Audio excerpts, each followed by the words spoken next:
In Chapter 5, we come to a subject that is often misunderstood. Chapter is titled Consecration, and it speaks of the warfare we experience, the exercise of the will, and oftentimes we misunderstand what this means. So I want to share with you just a few of these thoughts. The government of God is not, as Satan would make it appear, founded upon a blind submission, an unreasoning control. It appeals to the intellect and to the conscience. Come now and let us reason together is the Creator's invitation to the beings he has made. God does not force the will of his creatures. He cannot accept an homage that is not willingly and intelligently given. A mere forced submission would prevent all real development of mind or character. It would make man a mere automaton.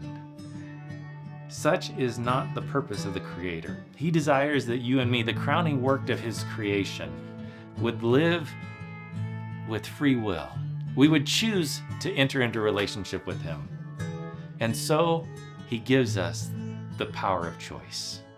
That's what this exercise of the will is all about.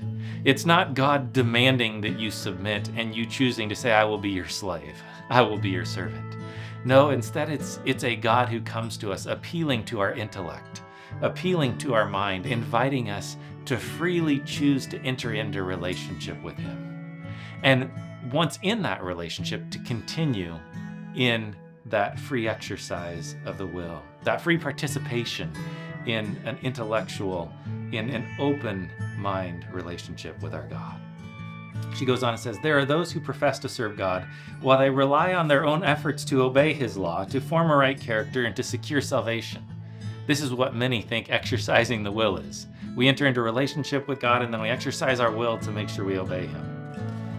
But that's not the way it works. She says, their hearts are not moved by any deep sense of the love of Christ. They seek to perform the duties of the Christian life as that which God requires of them in order to gain heaven. Such religion is worth nothing.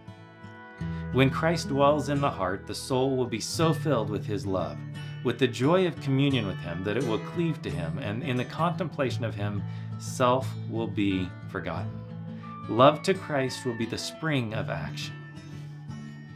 So this idea of consecration, it comes in its truest sense from a welling up from the love of God within your heart, from a choosing in your own free will that you want to engage in a relationship with this amazing God of the universe, this God who created all of creation around you to tell you that he loves you. This God who says, I want to be in relationship with you, but only if you choose it. Today, God invites you. Choose this relationship with him. Choose this overflowing of love and joy that he wants to fill your heart to overflowing with.